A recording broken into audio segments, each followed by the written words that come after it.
So, welcome to stream.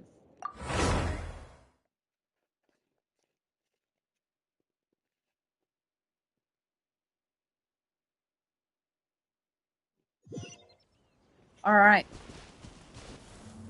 So, Noelle, right? Well, you can see her, right? She has pretty good defenses. Actually, hold up. I might want to go ahead and check something. I might be wrong on this, but...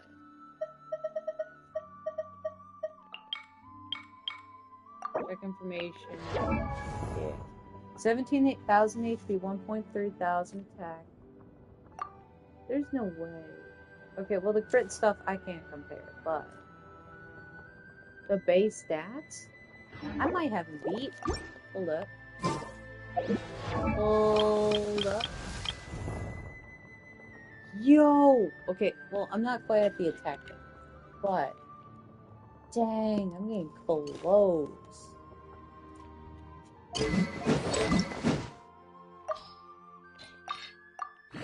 I'm getting close, bro. Alright. Well. It says energy recharge. No. It says HP defense. This one, This one's already finished. This one's not finished.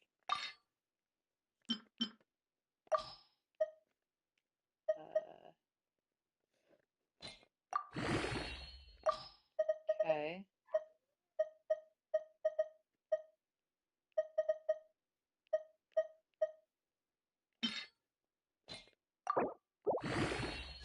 Yeah, that's another... Yeah, okay.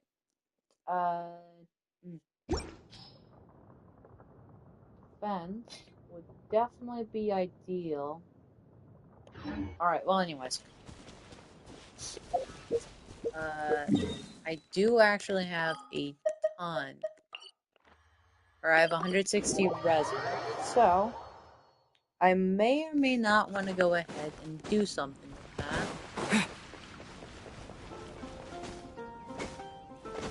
Let me go ahead and do that. I like something made. Yeah. Alright, I don't know that. Sad. Okay. Hold up a minute. What? Today is Thursday, right? Is Noelle's training material up, like...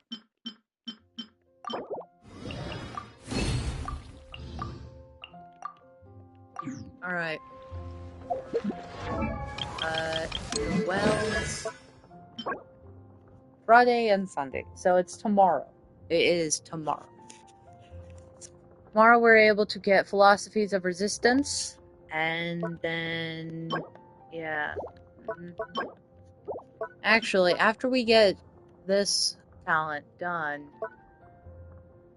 Getting this one would also be ideal for the defense, because if you look over here... Defense... wait. Attack bonus, skill DMG, burst DMG. Hold on a minute. Unless that was just wrong. Could be the case. Yeah, probably was wrong. Let's be honest. Oh, wait, hold up. Oh, yeah, nope. Alright. So, yeah, if you look over here, attack bonus, it will increase my defense from 46% to 50%. So by 4% increase.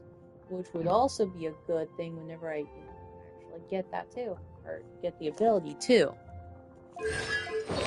I said the same thing. Whenever I activate it, I should say. Oh hey, I got mail. In the blink of an eye. A few days, Ching and I made a trip back to Chenyu Vale and happened upon a tea tree. A tea tree? Planted in my youth, now fully grown and thick with leaves. The year I left the vale, it was yet so small I could have held it in the palm of my hand. Truly, it is astounding how swiftly time flies. The leaves were tender and ripe for the picking, so we availed ourselves of the opportunity to gather quite a few. In Liyue tea culture, there is an expression, first harvest. It signifies that the newest tea is reserved for the most important of guests. Should you come to have time to spare, why don't you come down to Boo Boo Pharmacy and try some for yourself? Don't forget to come. Even Chi-Chi keeps asking to invite you first. P.S. Xing has add this for her. She's still practicing holding the brush with her tail. Thanks, bro. Alright. Now. Yeah, Noelle stuff. Tomorrow is definitely going to be a talent grinding day.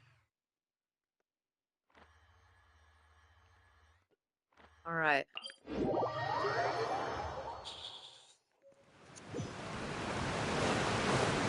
Alright.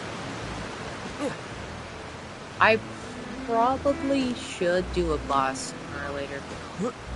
Okay, actually, now that I think about it, probably not. Maybe I should do the wolf first, because one of his drops is like the, like this kind of jar thing. They can switch, like, boss drops to other boss drops and get to choose which ones.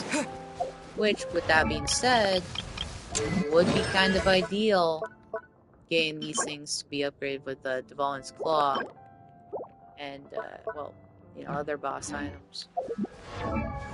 Such as, if you go over here, you can see I need Dvalin's Sai. Yeah.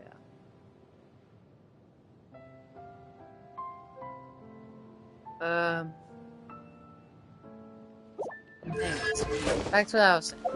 We do need constellations to get all the, yeah. We need Invulnerable Maid, and then we need Favonius Sweeper Master. And then... Wait a minute. Is there not, like, one for the combat talent normal attack?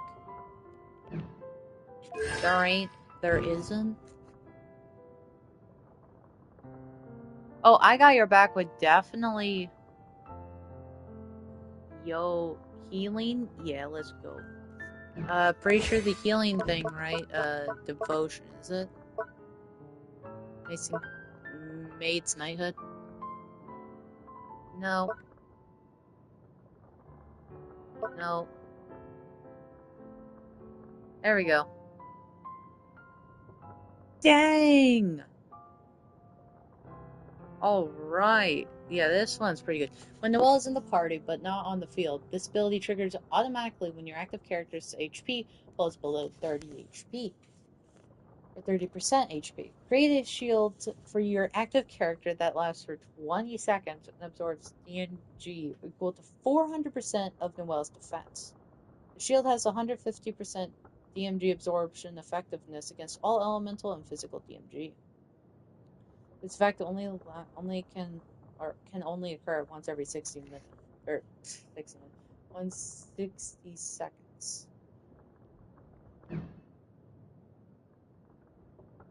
Dang! Now I see why Frost Harmony was really wanting to get her defense up. Well, I mean, it is kind of in this in description. Anyways, back to what I was saying. Here we are. Ah, it's you two again. I must say, you look a bit pale. Did you have trouble sleeping last night? Yes. A little. Perhaps if you had less on your mind, you'd be able to absolve yourself of such troubles. So what are you planning to do now? Catch up on some sleep? Or should I give you some time to rack your brain for a topic to discuss before I ask any questions? Although I must profess to being curious.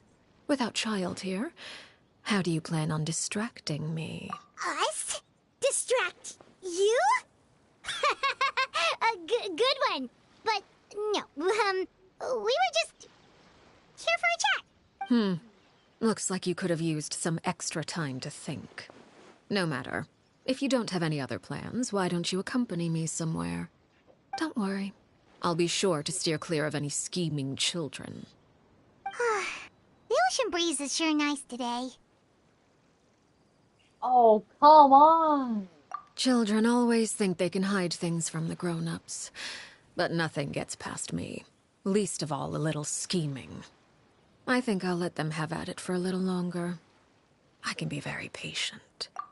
Are you serious? You can never, ever... This is the same thing that happened over at the prison. Same thing. Well, the general idea. Prison. Oh yeah, spoiler warnings, by the way.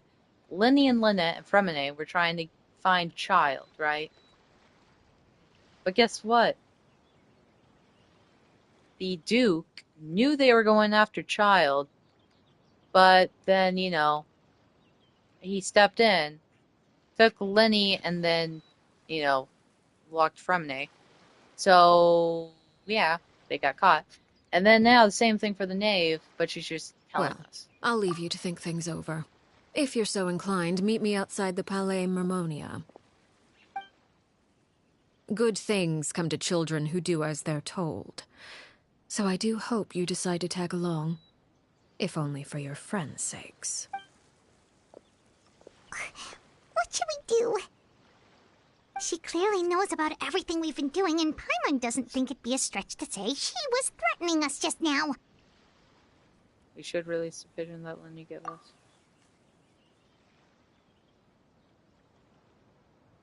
Oh, good idea. Hopefully he sees it in time. Well, we should probably head to the Palais Mermonia. Paimon doesn't want to find out what happens if we don't show up.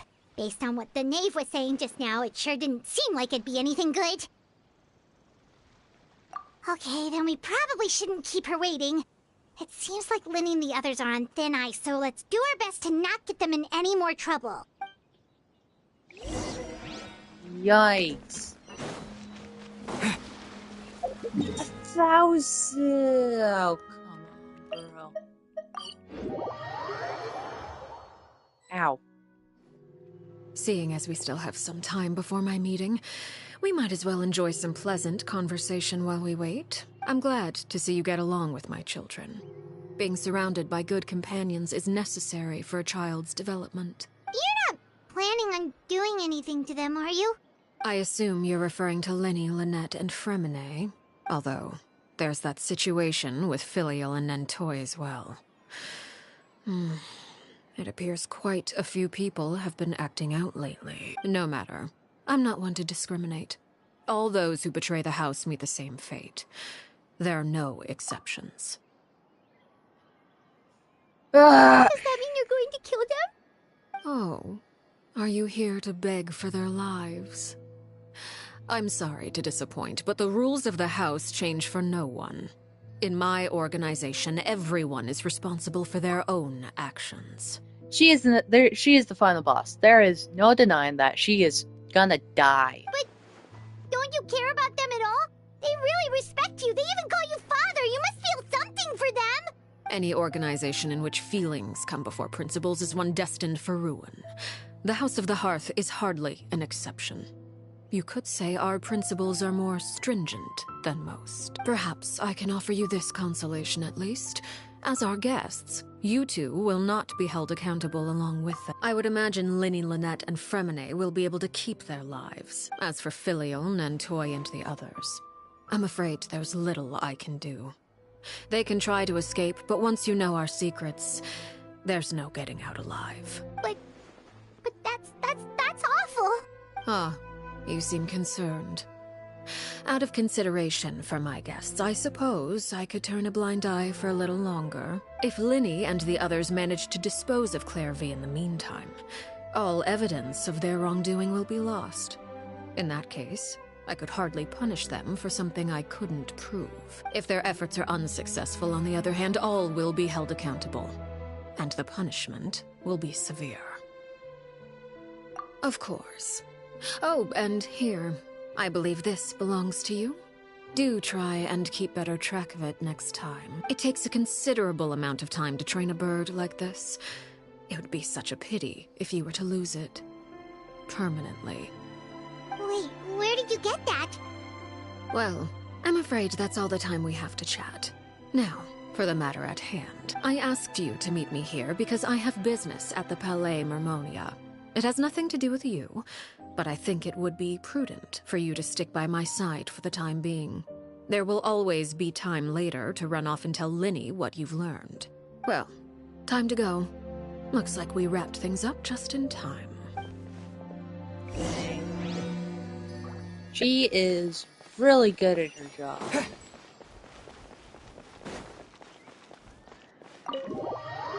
I mean, really, really good.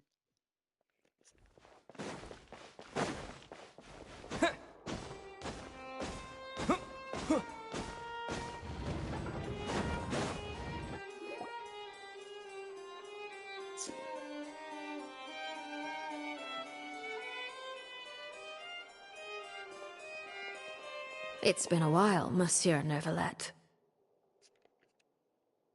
I must say, I wasn't expecting my meeting request to be approved quite so quickly. The Palais Mermonia operates with an efficiency worthy of admiration. It is only right that an esteemed diplomat such as yourself should be afforded the proper level of respect. Although, if I may speak plainly, I must confess that I did not anticipate we would have the occasion to meet again after presenting you with the Gnosis. I see you brought the Traveler and Paimon with you as well. If I may inquire as to the purpose of your visit. I'll be departing Fontaine shortly. There is, however, an outstanding matter that I would like to see resolved before I go. It requires a rather lengthy explanation, I'm afraid. So I took the liberty of explaining everything in this proposal. Please review it at your leisure, Monsieur Neuvillette.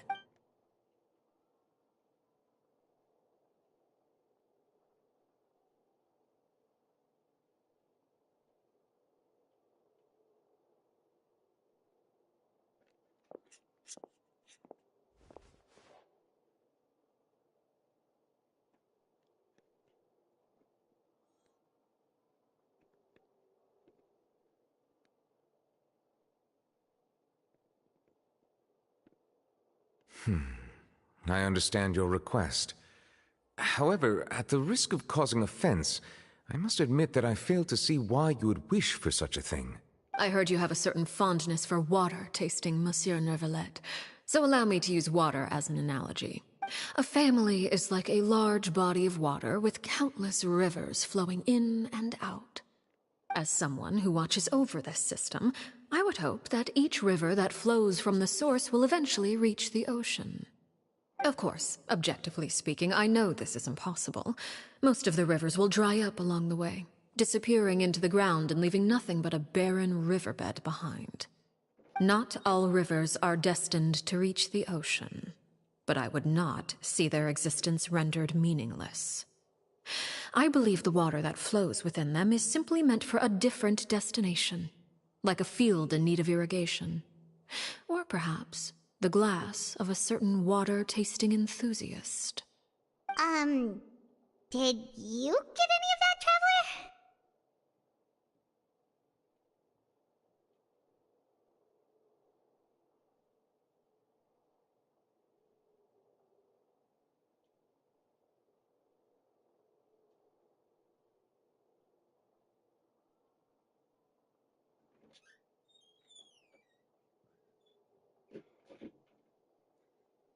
Not really, because I was gone getting water. Your words paint an optimistic picture indeed. Allow me to remind you, however, few among us are willing to sip from a glass filled with tainted water. It may have been tainted at one point in time, but not to worry. I'll make sure it's strained of all impurities and returned to its cleanest form. I seem to recall there being a transactional aspect to your proposal. Perhaps you could expound on that? If you accept my proposal, Monsieur Neuvillette, I will gradually withdraw my forces from Fontaine. And, unless absolutely necessary, I will no longer carry out any special missions within Fontaine. I presume I can take your words to mean that, in the future, cases similar to the Tartuffe assassination will cease to cross my desk? Tartuffe? Ah, that thief who embezzled funds from all those charities, you mean? My deepest condolences to his family, but without any evidence, I cannot imagine how the House of the Hearth might have been involved in his passing. Of course, if you accept my proposal, Monsieur Neuvillette, I'm sure certain measures could be taken to reduce the frequency of such troubles. You choose your words carefully indeed. In that case, I am inclined to accept your proposal. She said to reduce the amount, not to completely remove it. She didn't say that she'll try to completely remove it. She said to reduce. Not to completely. My thanks for your generosity, Monsieur Neuvillette. Well, with that settled, we should be going now. I took the liberty of bringing along 2 bottles of spring water from Snezhnaya for you to enjoy. I do hope I get the chance to hear your impressions. Perhaps at our next meeting, yes? Indeed. I trust you would not overlook your commitment in the meantime. All right, Traveler Paimon. Time to go. Ugh.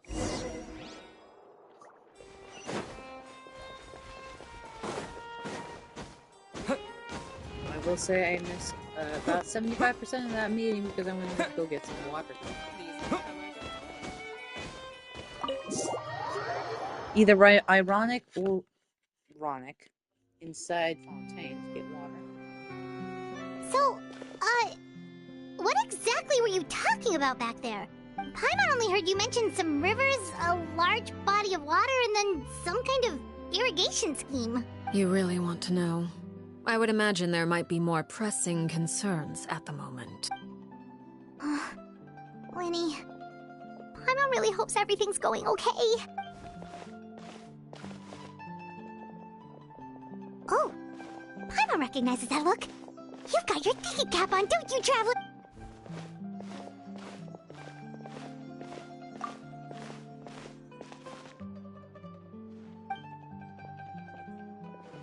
There's something else we should figure out first.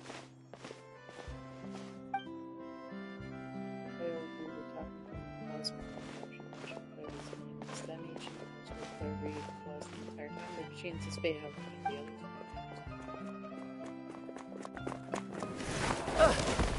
others. Oh, shoot. Are you alright? Oh, jeez. I'm so sorry. I was so focused on selling these papers, I wasn't looking where I was going. Well, let me make it up to you at least. Here, take this paper. On the house. Oh, you don't have to give us anything. Please, I want to. It's not like I'm short on supply. All the extras will be useless come tomorrow anyway. It's my fault, really.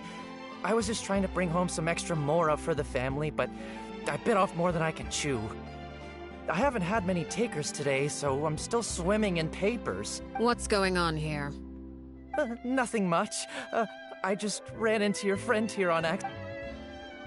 Hold on. Of course, I'm happy to compensate you with mora, it's just... I don't have any on me at the moment. Gage brought the house with the earth. I'll take 3 papers. Here, your payment. Oh! Thank you for your patronage. May the Archons bless you with good fortune. If only I had the chance to run into such generous customers every day. I should probably just take on a smaller inventory though, right? I'm getting married soon, so sometimes it's hard to not get ahead of myself. Anyway, I should head out. Goodbye! Well, now that my affairs are settled, we should take the boat back to Poisson. We've even acquired some light reading to enjoy along the way. Actually, why don't we stick around for a little longer? Paimon just realized how hungry she is. She can't head back to Poisson on an empty stomach. It appears you two are under the impression that delaying our return will somehow alter the situation in your favor. I'm sorry to ruin your fantasy, but your efforts are meaningless. That being said, I could be persuaded to give Linny some extra time. I just have one condition. If you agree to my request, I'll even answer some of your questions. You're quite curious about Claire V, are you not? And my relationship to her. Wait, so generous all of a sudden? You're not gonna ask us to do something bad, are you? You overestimate yourself. You don't have the talent for bad things.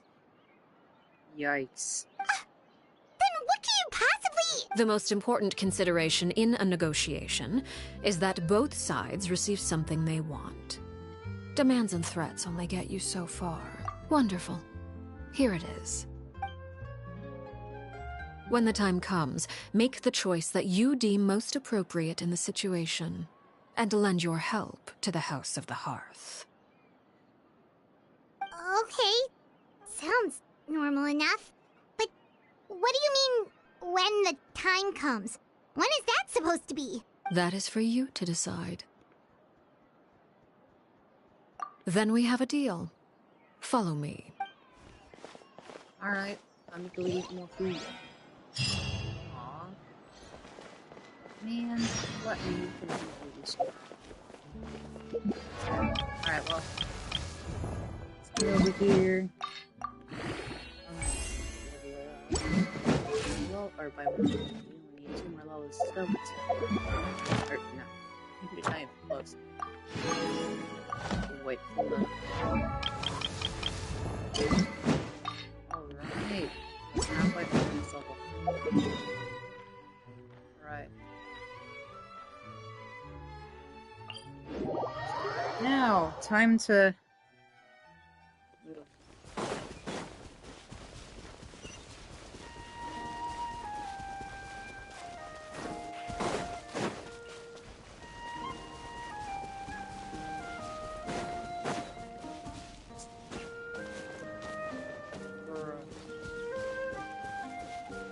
So, hold on. 100 meters away. Razor's better at.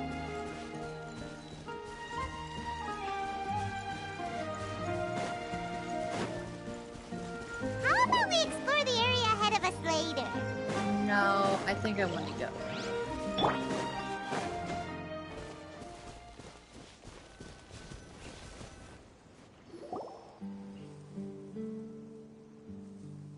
What is this place?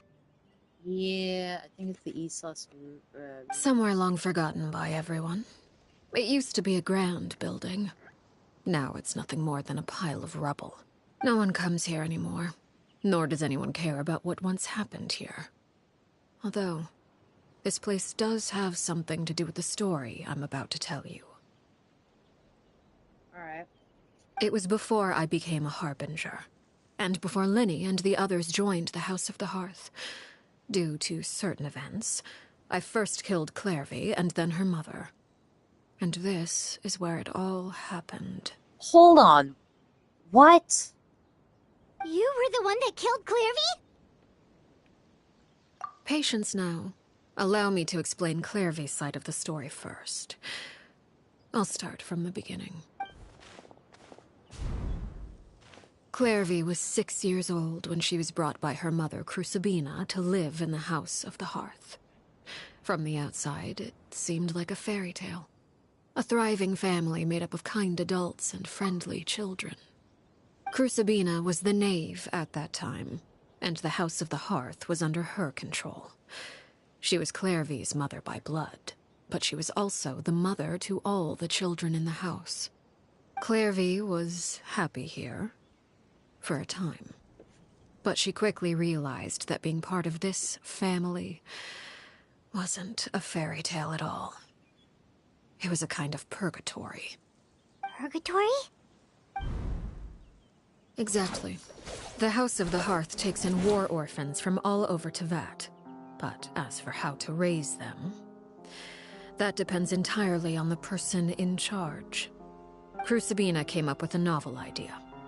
She would teach the children to fight, force them to duel each other, and then crown as the king of the house the child who proved themselves most worthy of inheriting her title. It's difficult to estimate the number of children who died or were maimed in the process. Yikes. There's little I can say about the ones who died. The ones that emerged with permanent injuries, on the other hand, well, they still served a purpose.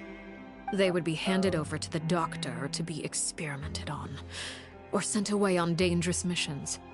Nothing more than tools to be used and then discarded. So those were the experiments Clairvy was talking about. But what actually happened to her? You said that Clairvy was Crucibina's daughter, so if Clairvy tried to convince her to stop what she was doing, Crucibina probably would have listened, right? Nope. Despite being Clairvy's mother, Crucibina cared little for her daughter. She forced Clairvy to join the House of the Hearth only as a means to demonstrate her own impartiality as a mother, to prove that she treated all her children equally. Clairvy did try to convince her mother to change her ways, but it was to no avail. After her efforts failed, the only other option was to rise up and try to fight back. Unfortunately, the other children had already been thoroughly indoctrinated into the illusion of happiness Crucibina had created. Of course, there was one exception. Someone Clairvy's age who knew the truth about the House of the Hearth. Her name was Peruere. Wait, the friend that Clairvy mentioned? Friend, huh? I suppose we can call her that for now. Clairvy was a cheerful and passionate person with a tenacious spirit. Peruere, on the other hand, was rather cold-blooded. Her cold-blooded nature allowed her to see through Crucibina's facade.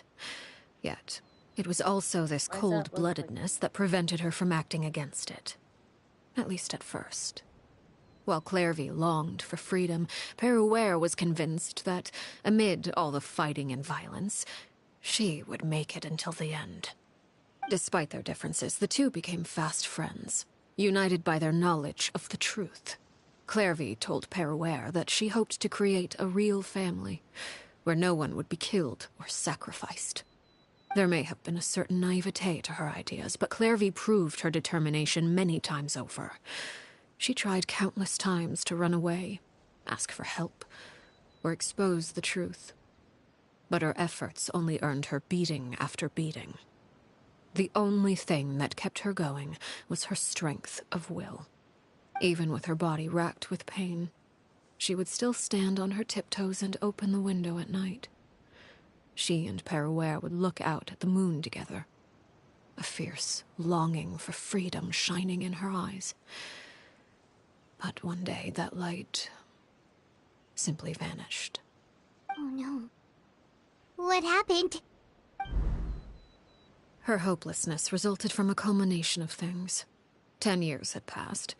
10 years worth of failure after failure. She and Peruere weren't children anymore, but finding any chance to escape still seemed as hopeless as ever.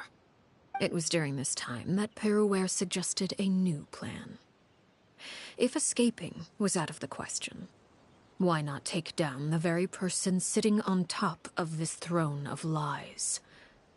Mother herself. Clairvy rejected that proposal. She claimed that, as a famous harbinger, Crucibina possessed an unimaginable amount of power. Trying to kill her would have an incredibly low chance of success. Clairvy never gave another reason, but Peruere could see it written all over her face. Clairvy still thought of Crucibina as her mother.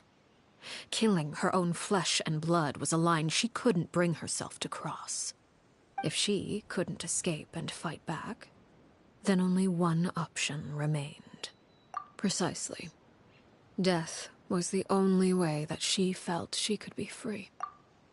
Yikes. Okay, so she killed both of them. It happened during a duel. When she arrived at the dueling ring that day, her partner turned out to be none other than Peruere. The very person that had stood by her side all those years. It was a fierce battle. But ultimately, Clairvy decided to let Peruere end her life. Yikes. From that moment on, Peruere's journey was one written in flames. When the rain finally came and washed it all away, there she stood, the sole And let me victor guess, in Mother's endless Peruere game is of actually slaughter. the knave. It was the very result she had predicted 10 years prior. Even then, she believed she would make it until the end. She wasn't surprised by the fact that she emerged as Mother's undisputed heir. Rather, her success left her with an inexplicable sense of restlessness. She was unsettled. And there was only one thing that could quell that sensation. Perhaps you two would like to take a guess. Crucibina, you mean? But... Correct.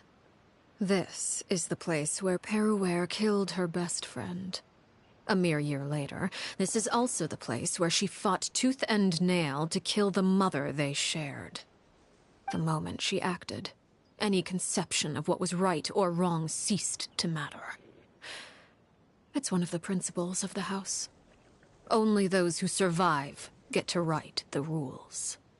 Peruware won the battle, and became a harbinger herself. After which Her Majesty, the Tsaritsa, bestowed upon her a new name. Arlecchino. So the Perry Clairvy was talking about... It was you all along. You're Peruware. Arlecchino is just a name you got later. I left that name behind long ago. I must say, hearing it now does bring back memories. After I defeated Crucibina, the moniker of Mother died with her. I chose to forego the title she called herself, and even chose to give up my own name. I rebuilt the House of the Hearth under a new identity. Not only as Arlecchino, but as father. And that is where the story ends. Yeah. Based on what you just told us, Clairvy wasn't a little kid when she was killed. So the Clairvy we met... Was she really a spirit at all? I suppose you could call her an illusion born of flame. Her existence is like ashes to a fire.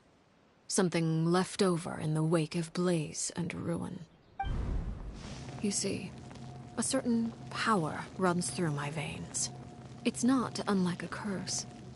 My flames leave behind shadows of anything they consume.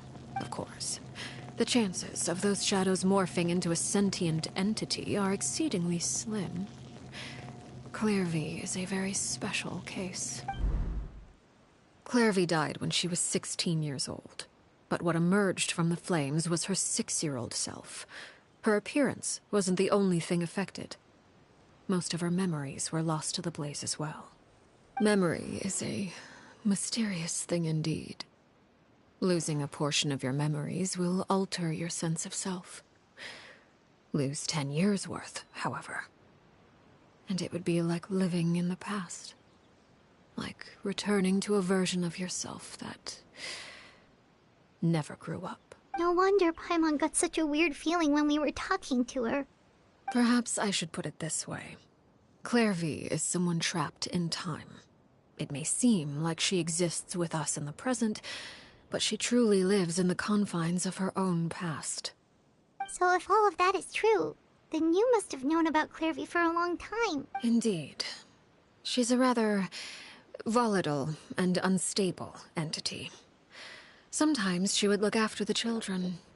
She's even saved some of their lives. But other times, she would hide from me and become obsessed with revealing the truth about the house to anyone who will listen. Shadows don't have the capacity to learn or grow. Any new information they encounter is quickly forgotten over time. Your attempts to expose Clairvy to sunlight. They failed, yes? The reason is actually quite simple. In Clairvy's mind, the house is impossible to escape. And it is this very perception that traps her there. But no matter. All I have to do is kill her again, and all will be resolved. I don't anticipate so much as a single speck of ash will be left behind this time. Whoa, okay. Yikes. She is definitely intimidating. Wait! Paimon can understand why you might want her gone, but isn't there another way? So what if she's trapped in her 6-year-old self? She's still your friend! At least talk to her first! It's too late for that. She broke the rules, and now she must be punished.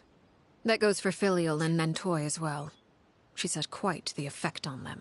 I hope you understand. The difference between Crucibina and myself lies in our formulation of the rules, not our policy for enforcing them. Upholding the rules without question is a trait we both share, because that is how a household should be run. Is this really what you want to do? Whatever could you mean? Don't you want to say a proper goodbye at least? Whether as a killer or as a father, there are two things that must be avoided at all costs: anger and sorrow. Anger makes you impulsive. Sorrow causes you to waver. Well, it appears it's about time to proceed. Before we arrived, I told some of my well-behaved children to bring our troublemakers here by nightfall. I do believe I've kept my end of the deal. I gave your friends quite a bit more time. As for what happens now, we'll just have to wait and see.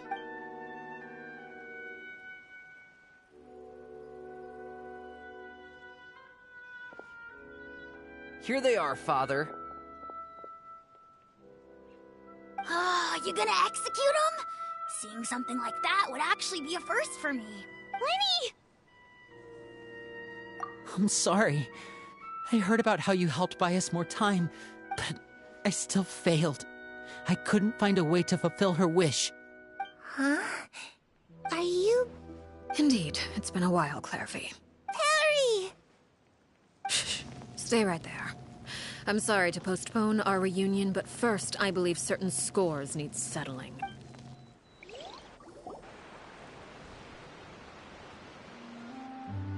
Father, let me explain. Out of my way. Father! You chose to conceal a threat to the house. And for that, you must be punished. Overall, however, I suppose your wrongdoing is hardly the most egregious of the bunch, so I'll deal with your punishments later. As for right now, the more pressing concerns are the traitors among us. By traitors? Do you mean us? Father, let me explain. We didn't mean to... Fultz, why don't you share what you heard? Yes, Father. Secret Midnight Meeting number 3. Participants, Filial, Nantoi, Sato, Tadi. Nantoi clearly said, "If only Father wasn't the one who took us in." Sato added, "I'm sick of this life. I just want to live as a normal person." Filial was the worst of them all. She called us crazies and said a bunch of mean things about Father. I did not! You're lying! Fultz is trying to frame us. It's not like I'm the only one who heard those things. After that, you and Toddy and a bunch of other people started talking about Clairvy. You were using all those things Clairvy brought up as an excuse to question Father. We're birds locked in a cage. The only way out is to destroy it. That's what you said, wasn't it? You little... You just want me gone, don't you? What did I ever do to you, huh? And you, Sheplo, have you forgotten who stood by your sickbed, watched over you, and changed your dressings? Come on, let's hear it then. What's your reason for all this?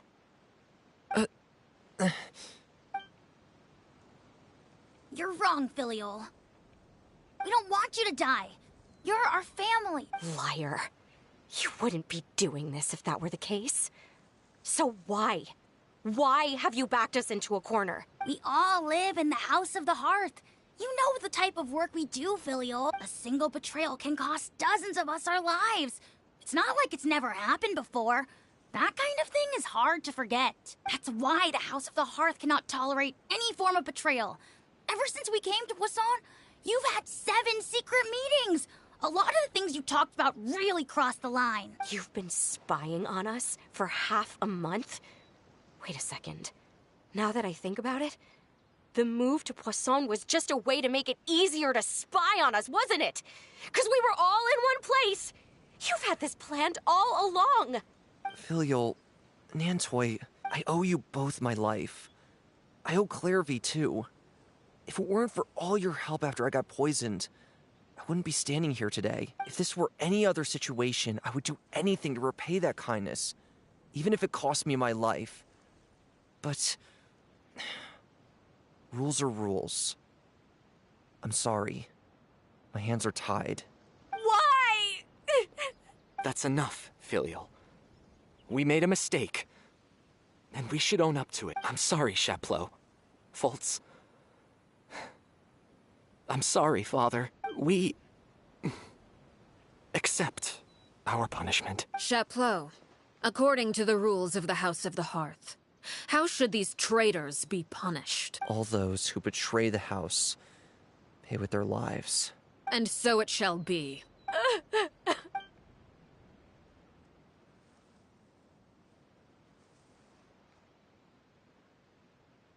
Father! Oh, wait, no. Please, wait!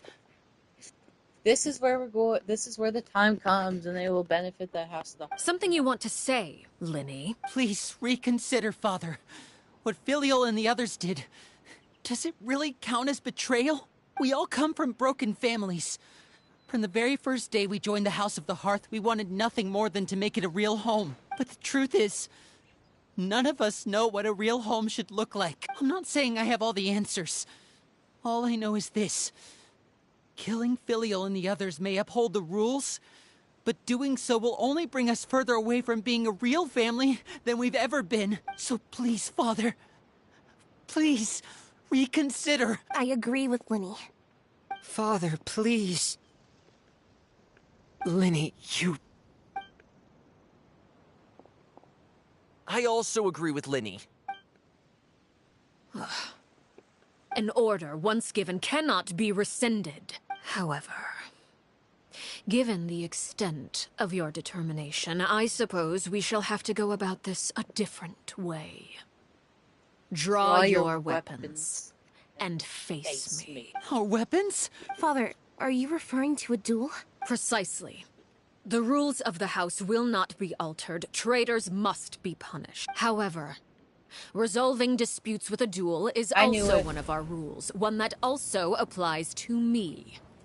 Demonstrate a sufficient showing of strength, and I shall offer a concession. Wait. Beat Father in a duel? Impossible.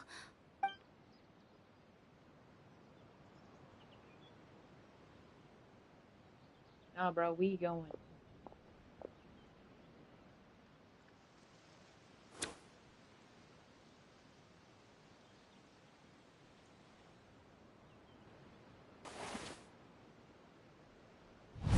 This is either an epic cutscene, or we're going to have a final boss. Did you hear that, Traveler? Lenny and the others have to duel the knave. What should we do? Can they really win something like that? Now with that If they lose, those people from the house are really going to be executed. Hey, are you listening? Don't you want to say a proper goodbye at least? Anger makes you impulsive. Sorrow causes you to waver.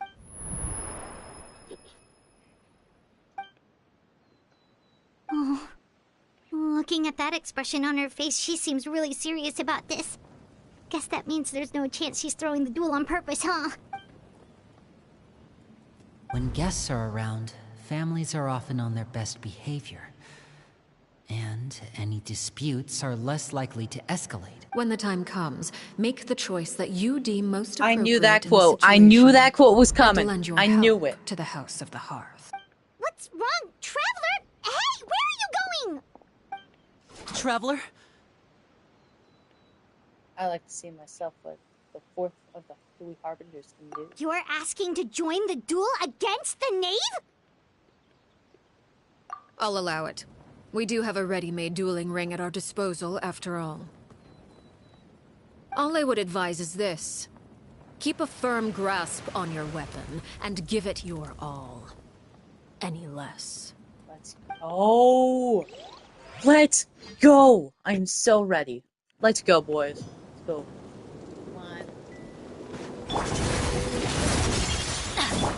Quicker. Is it my turn now? Dang, she is kind of powerful.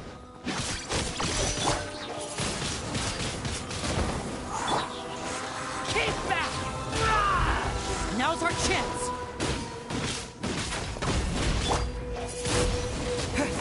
With the wind!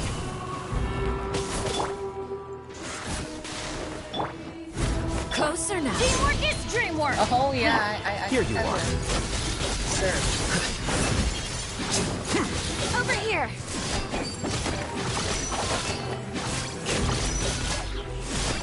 Yo, let's go. Lenny and Lynette actually With helping these out. rising flames, Oh, is right, it my flames. turn now? I really have to draw my blade. Now that's more like it.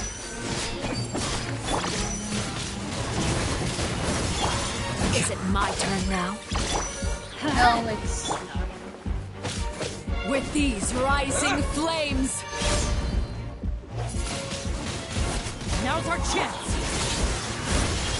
is it my turn now? Spare your energy. Running is of little use. I'm going in! Adventure time. Right. Have a taste of purgatory. You alright? Is it my turn now? Look at you. Trapped like a bunch of helpless animals. Off we go. Huh?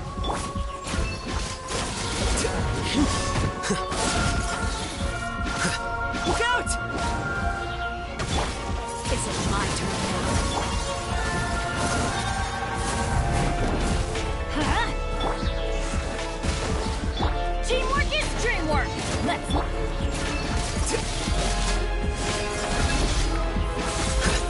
The countdown, and voila! Like a fly tangled in a web. Plans changed. This is not... Who's next?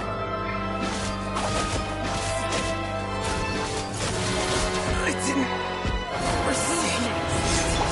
Over here! alright. Got this too.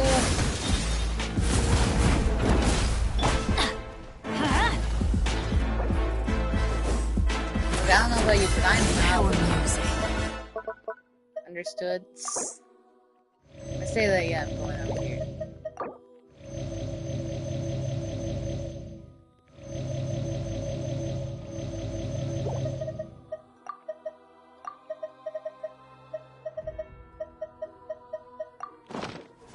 Off we go! Look out! Not bad. You've proven to be a worthy opponent after all. Excuse me. Don't worry, I got this. That's it? Huh? You know, I kind of hate the riding show. I have also Now's beaten our the boss. chance. Closer now.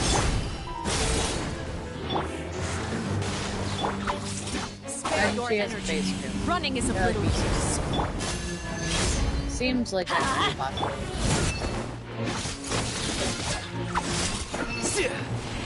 Father's even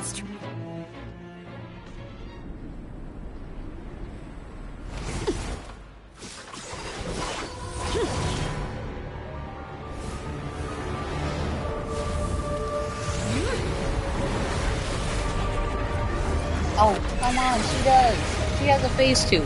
Are you serious?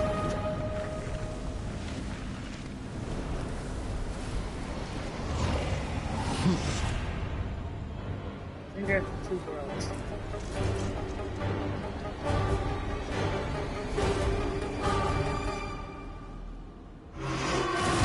Wow. Has been seared away. Are you? My blade is all that remains. First off, you're using a scythe. Your base weapon is also here. Break. Next. Are you Now's our kidding? chance. over here! Oh, come on. Bro, what is damaging so bad? Your punishment made manifest. Agree. No. Look out! Watch out for Father's movements. Say that, yet I'm already dead. The sun and moon have set. Only ruin remains. Struggle in vain. He moves too fast. Over here! Dang, me and Lynette are doing something.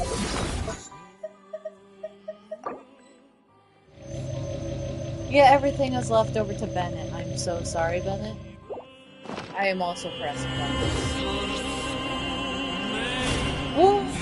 Okay.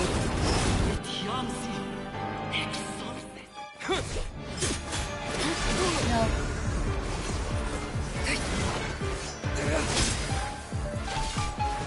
Oh, I kinda died.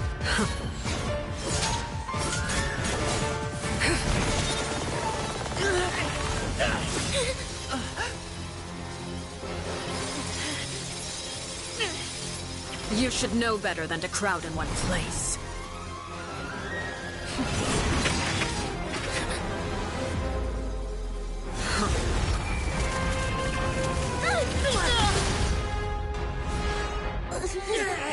Oh, I know. No! I'm sorry, Father!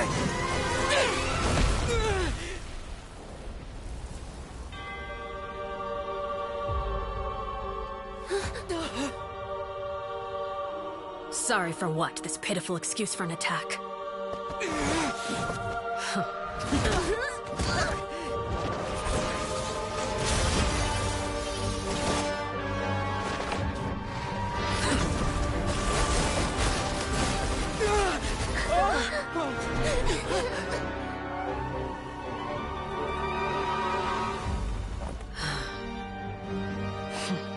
Are you kidding me? Why is it so Why is this cutscene so good? Father, no!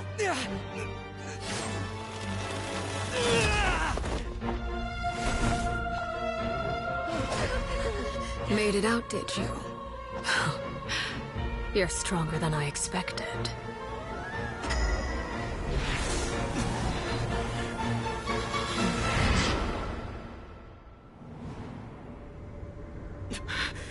A crimson moon?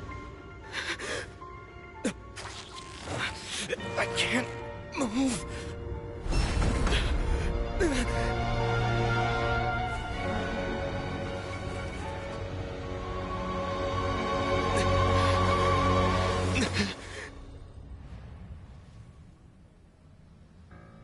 Still, not strong enough to beat me.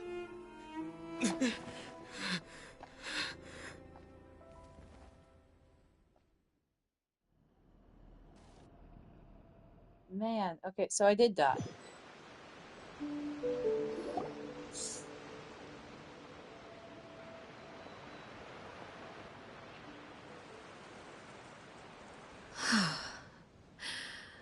I believe we can end things here.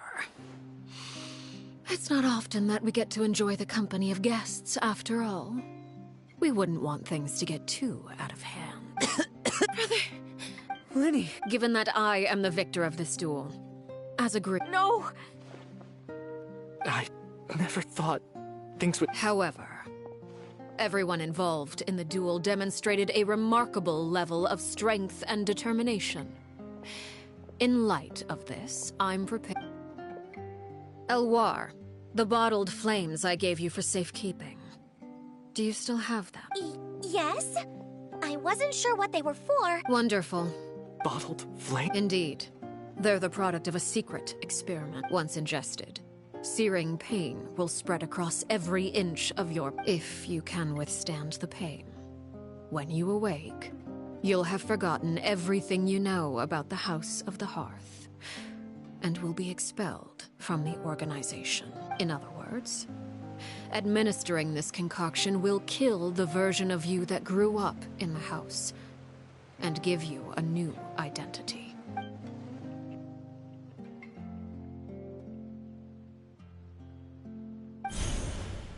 Memory is a mysterious...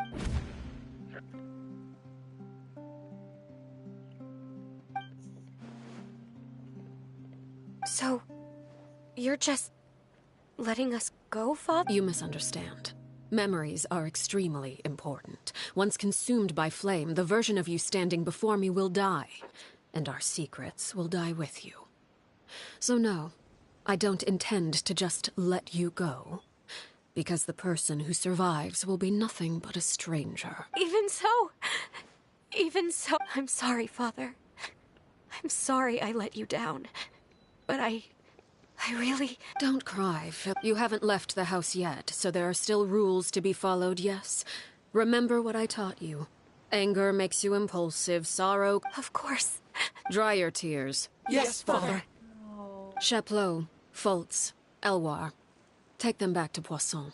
I prepared 3 extra vials of bottled flame. Goodbye, children. The next time we meet, I will no longer be your father. Thank you for all you've done for the house. I hope you have bright futures ahead of you. No, bro.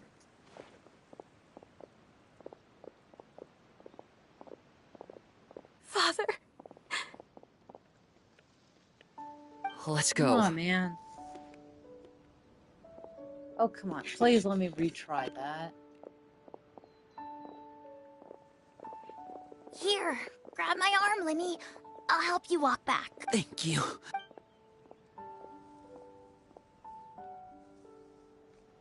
Clairvy.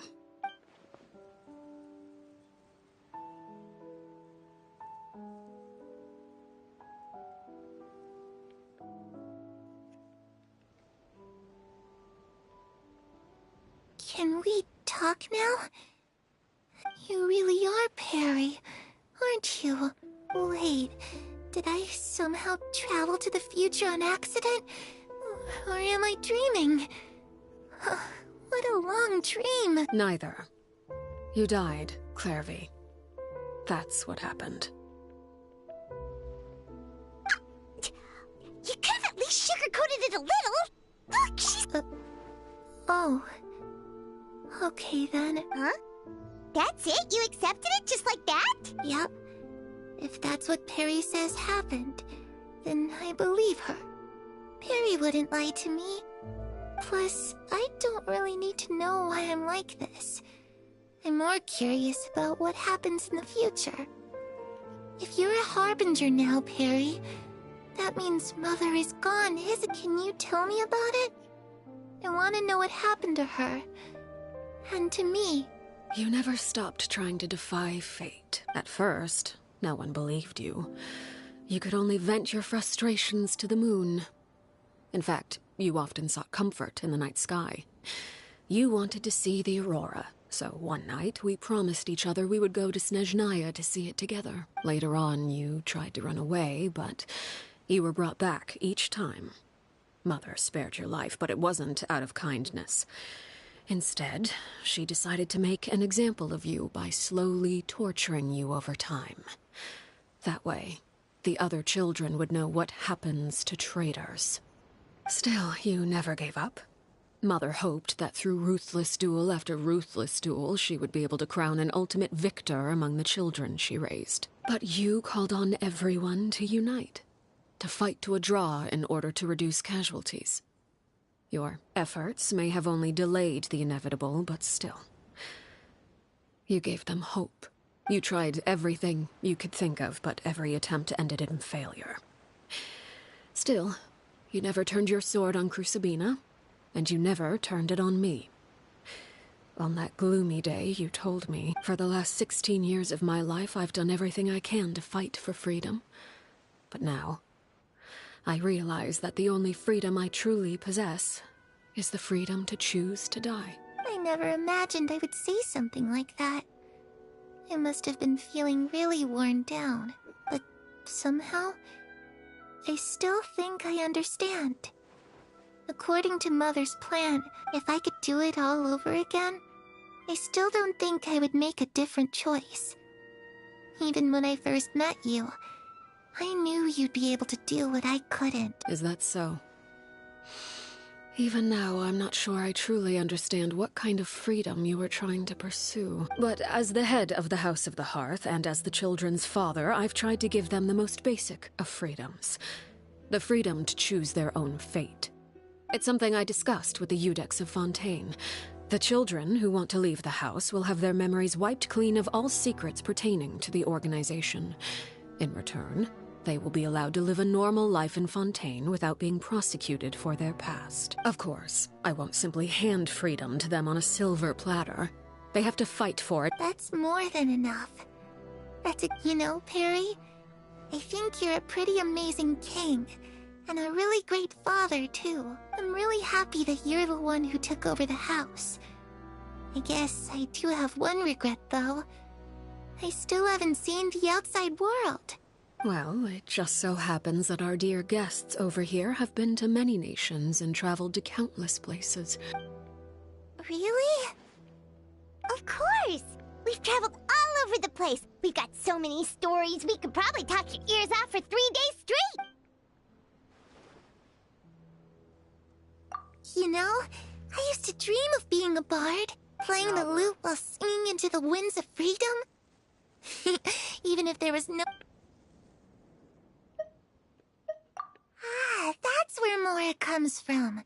I never knew that before. If I had some Mora, I would buy 3 new dresses.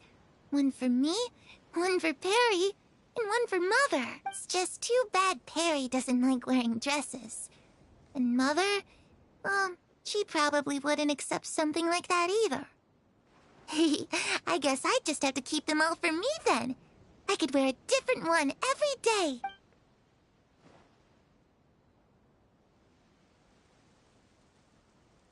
Those yokai you mentioned, what do they look like? I once saw a drawing of this one guy with horns on his head and a super scary face.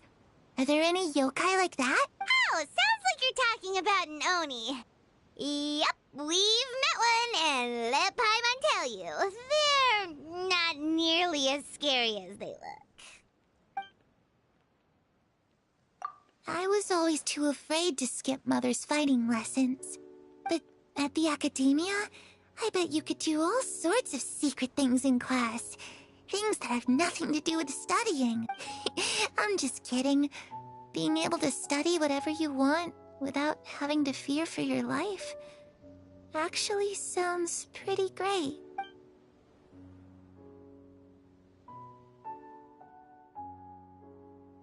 The situation was super dangerous. Lenny and Lynette were accused of committing a crime. Hello. And they were going to have to stand trial at the Opera Epicles. Oh no!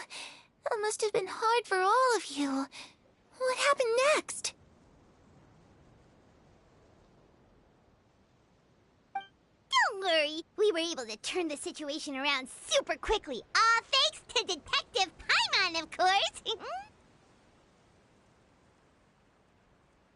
How'd you do that? Come on, tell me. Okay, so it was like...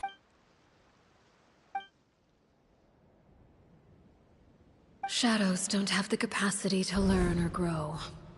Any new information they encounter is quickly forgotten over time.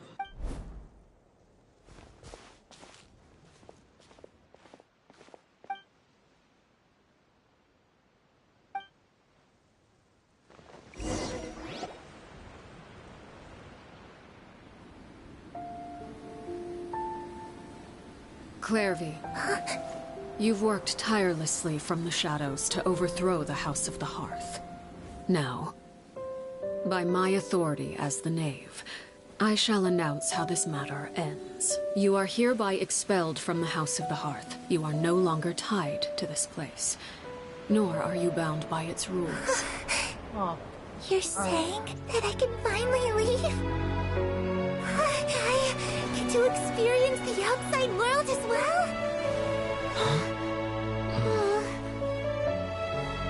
Oh, I almost forgot. There's no getting older for me. Still, seeing who you grew up to be makes me really happy, Paraware. Take care of yourself. Goodbye. May we meet again someday.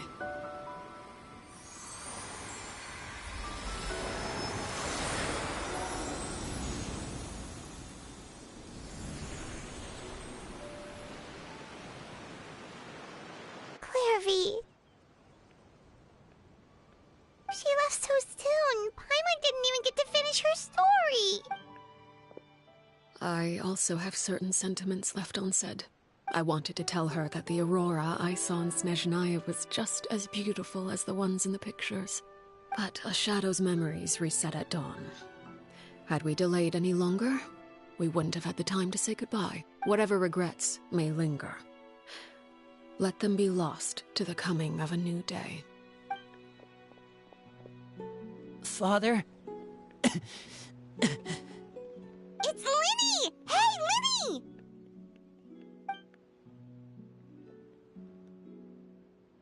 What is he doing back here? Let's go check it out.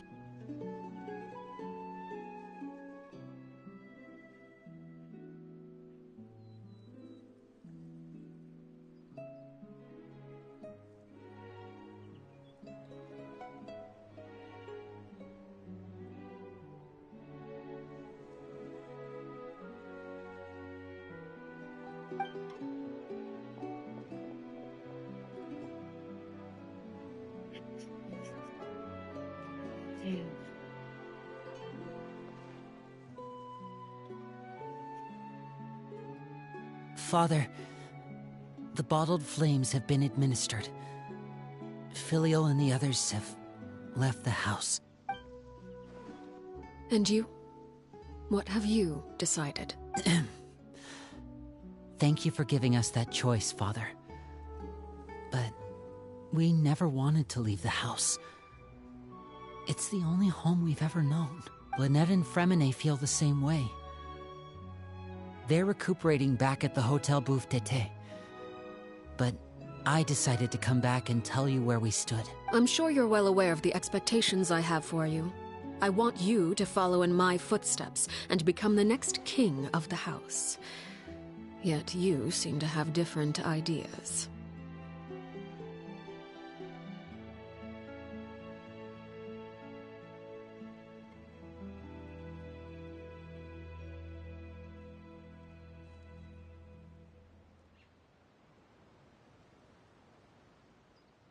I must admit, I'm rather surprised by your decision to stay. There's nothing wrong with choosing to live a quiet life. Leading this organization is a heavy responsibility, one not so easily carried by someone forced onto the throne. I just never understood what you saw in me. What made you believe I was deserving of that throne? You're brave, talented, and, most importantly, you cherish. You would do anything to protect them, even if it costs you your life.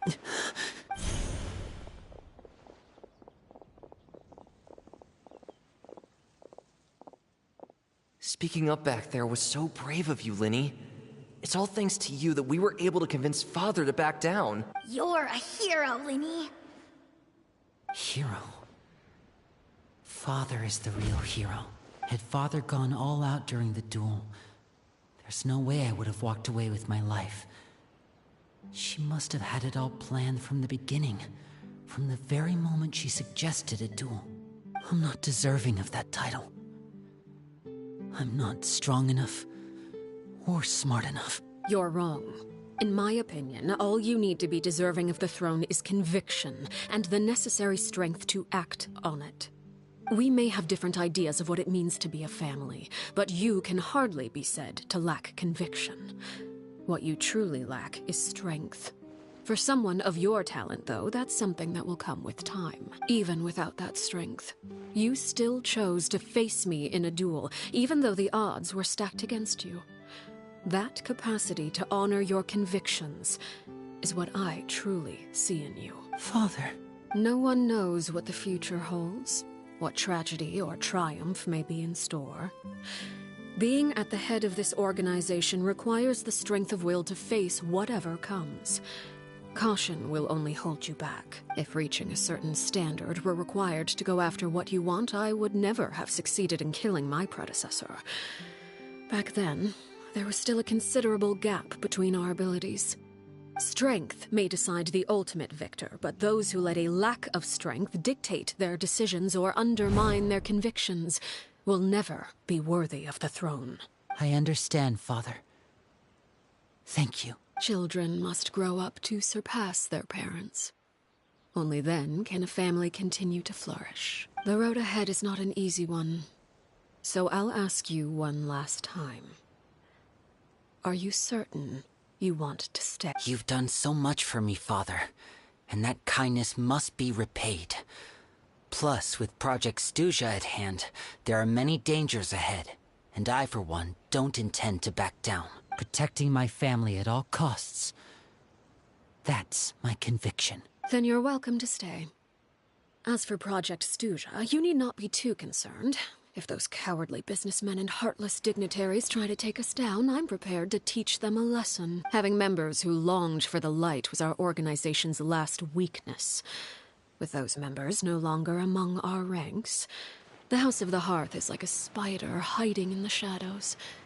We need only wait for our prey to come to us. At present, our imperative is to use their plan to our advantage. In doing so, a crimson moon shall rise amid the frigid blizzards of winter. No demonstration of loyalty shall go unrewarded, and no sacrifice shall be in vain. As for the two of you, whether we meet again as friend or foe, I'll remember the camaraderie we shared in this moment. Yikes, No matter how okay. arduous the journey ahead, I hope we both reach our desired destination.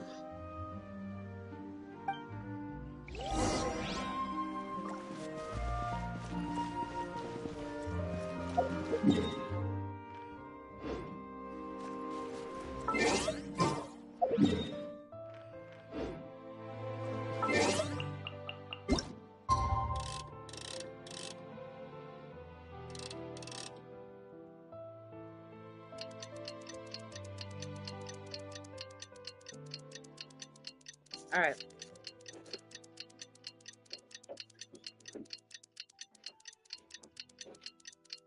Alright.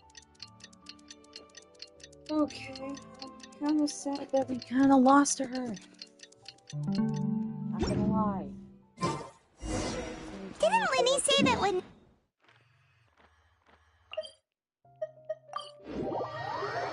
Oh man, okay. If she was like an actual boss, that we could. Adventure time!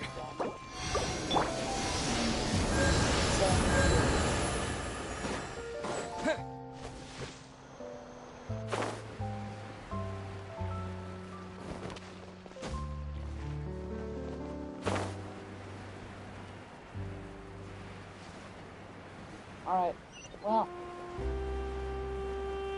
So I'm not sure if I actually lost. Because I still had like a few hundred HP. Lynette? Fremine? How are you feeling? Never getting attacked. Much better. Whew, what a relief. What about you? Are you feeling alright? I knew you'd come out unscathed. Us, on the other hand, well, we've been bedridden for 2 days. I couldn't even turn over. Oh, and I wanted to ask, is Clairvy... Linny and the other members have left Poisson and returned to the House of the Hearth. According to him, there haven't been any more sightings of a spirit roaming the house. I see. I'm glad. Father came to check up on us 2 days ago and told us about what happened with Crusabina and Clairvy. Actually, I've met Crusabina before. Wait, what? You've met the former knave? Crusabina died a year after Clairvy. It was during the year between their deaths that I joined the House of the Hearth. Crusabina had an extremely cruel and radical way of doing things. While she was alive, the atmosphere in the house was suffocating. When I joined, though, the experiment she valued so much had already come to an end, and all the people involved, dead and injured alike, were gone. Crusabina never talked about the past with us newcomers. A couple of months after I joined, Father killed Crusabina and burned all her files. With that, the names of all the people subjected to her experiments, Clairvy included, were lost to the flames, along with the painful memories they represented. Father took in Lenny and me a couple months after that, but she never mentioned anything about Crusabina or Clairvy. It really seems like something she was planning to keep to herself. The last time you talked to her, did she mention why she kept it a secret for so long? She said she didn't want us to be affected by the darkness of the past. She was worried we'd develop a false sense of gratitude towards her if we knew about it. The foundation of a family should be free of any corrupting influence. Whatever happened in the past, it has nothing to do with who we are now.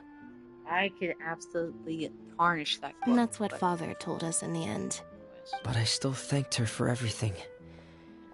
It was only after hearing about what Crucibina did that I finally realized how insignificant our lives could have been. The members of the house meant nothing to her. To say that she valued them in any way, even just as a tool, would probably be giving her too much credit.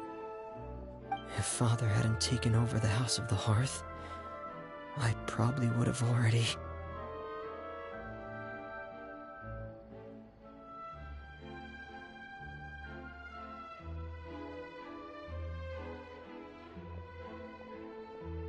Father rarely brings up the fact that she saved us. She doesn't believe that being indebted to her should be what ties us together. But even if we didn't owe her anything, we would still choose to. We may have arguments or times when we feel wronged. Some people may even choose to leave. But whether the path before us is bathed in sunlight or shrouded in shadow, we'll follow Father wherever she chooses to go.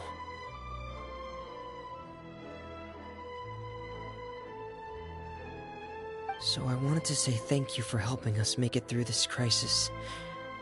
Without your help, we could have lost a lot more along the way. Oh, we didn't do anything, really. Of course. You're welcome anytime. Are Filial and... I actually saw them at a cafe this morning. They didn't recognize me. From what I could tell, they were drinking coffee and talking about one of the operas that started running recently. Oh. They seemed happy. If I had to take a guess, I would say they finally found the kind of life they always wished for.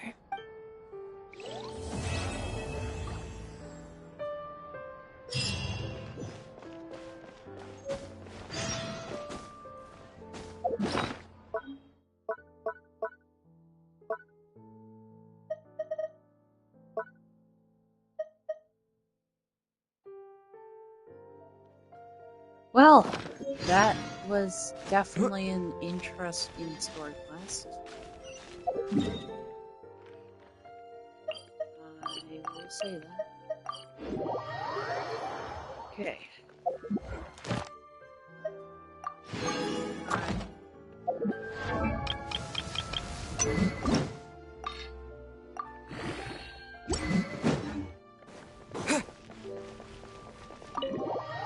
Alright, just need to finish this conversation. Are you serious?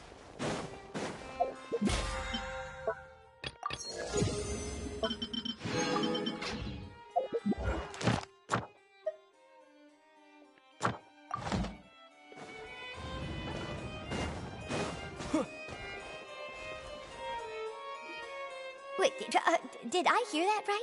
Monsieur Neurvalet, are you sure you'd like to take over the case yourself? That's right. No, but why? Technically speaking, cases like this are better left to the guards. Neverlet! Sabine! Hey there! What are you two talking about? Ugh, Traveler in Paimon, please help me talk our Chief Justice out of this. He wants to investigate a case on his own. Now, this is completely unprecedented. How can we have the Udex acting like a private detective? Hmm?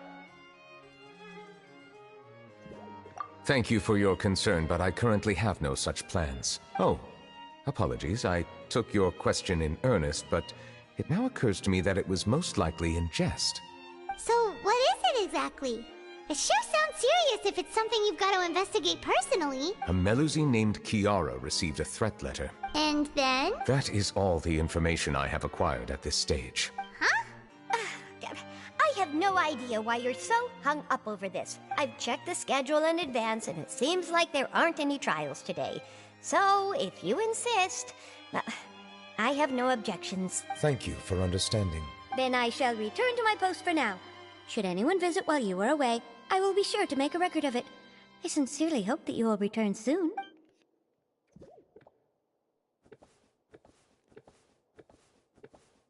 Judging from Sadine's reaction, it must be pretty rare for you to investigate stuff personally.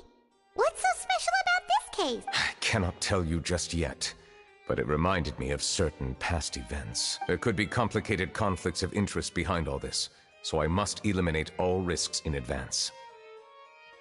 Come on, stop being so secretive! We still have no idea what's going on! It is not my intention to keep you in the dark, but I need some time to revisit those memories and collect my thoughts. Long story short, a little more than 400 years ago, I became the Iudex of Fontaine and initiated a series of institutional reforms. There were few people I could trust, but I had two subordinates who were exceptionally trustworthy and capable. Carol, a Melusine, and Vautrin, leader of the Special Security and Surveillance Patrol. They must have been amazing people to receive such high praise from you! Indeed. Unfortunately, I wasn't able to protect them. The reforms damaged the interests of some, and the more conservative faction took advantage of Carol's identity to instigate political unrest. Oh, come on, propaganda. Ultimately, they wanted me to yield more of my power. The incident resulted in Carol taking her own life, and Vautrin being exiled. From then on, I've been especially careful when dealing with cases related to Melusines. All Melusines used to live a secluded life away from human society. I granted their wishes when some of them, including Carol, asked me to bring them to the court of Fontaine. Many common folk believe that I share a special bond with the Melusines, and whatever they do can be traced back to me. Some of them, especially those who hold a grudge against me, exploit that belief and stir up conflict over Melusines in an attempt to lay the blame on me. Are you kidding? I have nothing against the opinions of others, but the moment a whirlpool of conspiracy forms, it inevitably affects the innocent. It has already happened once, and I want to make sure it does not happen again. Even so, why do you have to be the one investigating? There's the guards, the Marechaussee Phantom, and the Special Security and Surveillance Patrol. Aren't they more than enough to figure out what's going on? Based on prior experience, there is a high chance that those who hold hostility towards me do not belong to the same department. The political system of Fontaine is relatively complex and involves the interests of multiple different factions. However, since I am technically an outsider in Fontaine, a lot of trouble could be avoided if I personally took on the case. Outsider? But aren't you the Chief Justice of Fontaine? Why would you be an outsider? I understand where you are coming from, but there is not necessarily a connection between my responsibilities It's a dragon sovereign, and bro. how I perceive myself. You know very well about my true identity, and have even met others of my kind in other nations. Even though I was born with a human form, there is a fundamental difference between dragons and humans. Taking on the role of Chief Justice does not make me a part of this community. In fact, the status I was granted has prevented me from forming deeper bonds with others. I have lived in Fontaine for a long time, but I do not belong here. That is why I call myself an outsider, a fish out of water. Yeah, we have nothing to do with all those organizations anyway. So how about we come with you on your investigation? Are you? Let's team up and round up all the bad guys lurking in the dark. That does not sound like a bad idea. I rarely investigate cases on my own, but with professionals like you around, I'm sure it will go a lot smoother. Oh, Paimon's starting to get a little embarrassed. Just leave it to us. Let us go. We should visit Kiara first and try to gain a better understanding of the situation.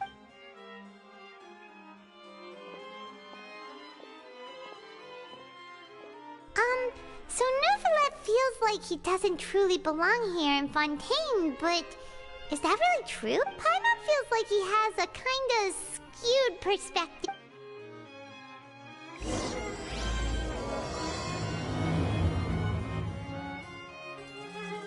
Paimon's been thinking. You called yourself a fish out of water. Okay.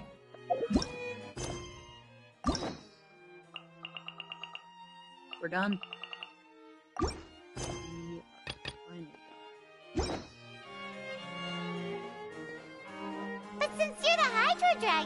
Would a dragon out of water suit you better? Thank you for your suggestion. I will consider using the more accurate term in private occasions. Please allow me to rephrase. Has a dragon out of water? Ugh. That sounds kind of weird. Let's stick with the previous... Alright. We are done here. We're done. Actually, in fact, hold on, we can get one more wish. As long as we go ahead and then collect her. Add Astra at... Thank you for complete... Thank you. Add Astra... I will be taking this.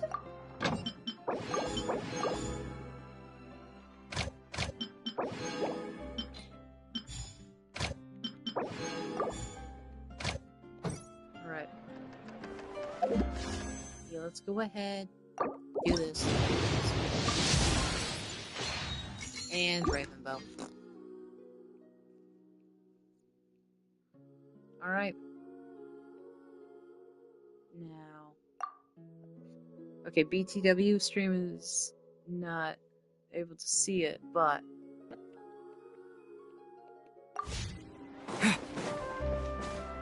we need to get 8 more wishes before we can get another 4-star. Or 5-star, I'm just saying this. So, part 3, aka day 3, will be coming up tomorrow. We got the story quest out of the way. So, there's little what we should do.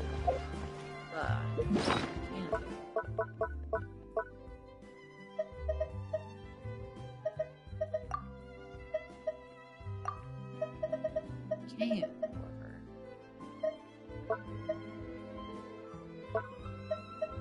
Real weird at.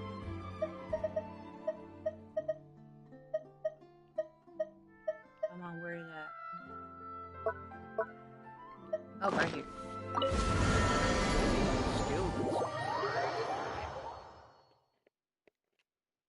Alright. Now, we are in Smear, right? We have put in... Wait, furnishing?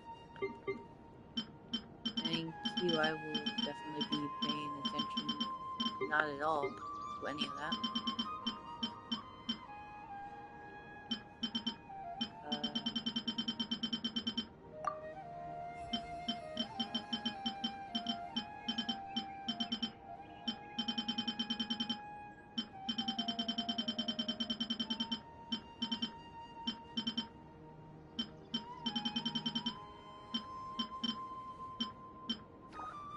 Now, where is where I put last thing? Like,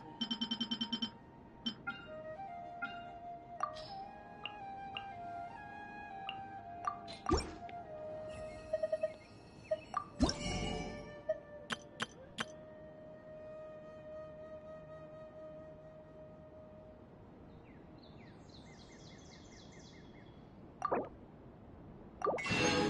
is it? Alright.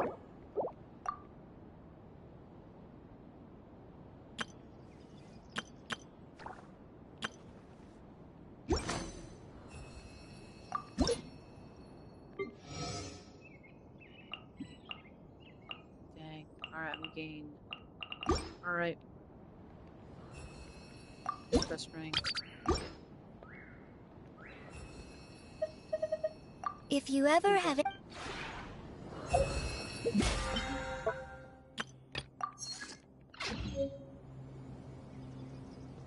Yeah,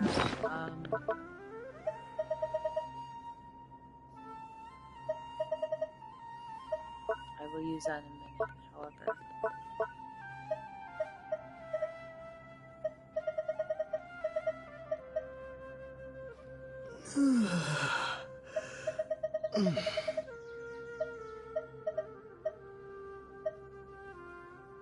Hold up.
Okay.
Okay, I'm trying to find. Okay.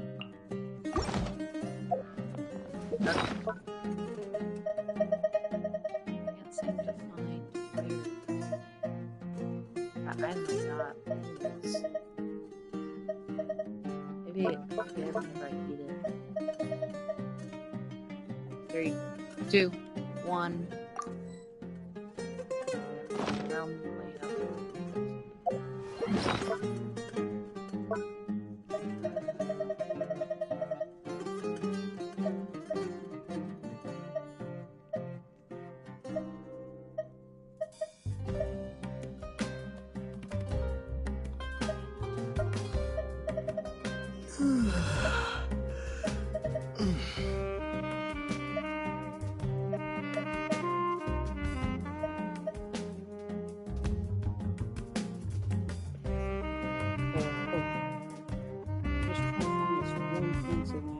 Place it.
There it is. Well, finally, guys. Got We it. have put in.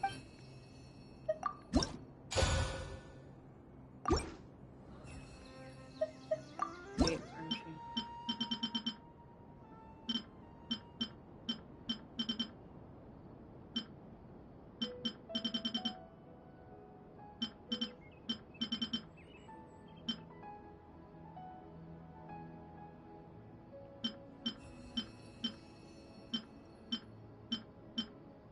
No.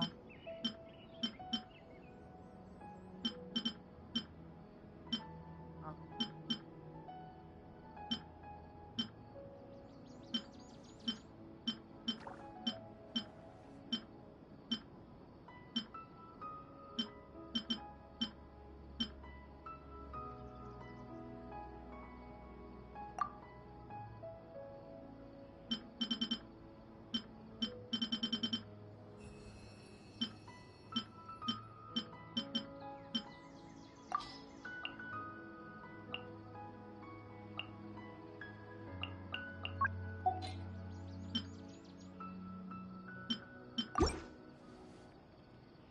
Alright, well that'll be it for If you today's ever stream. have any. There'll be a part 4 tomorrow. Unfortunately, I wasn't able to get anything done regarding. Well, however, you know, we did get some stuff for our like cappuccino. That'll be it for today's stream, guys. Hopefully you had a good time. See you then. Gamer out.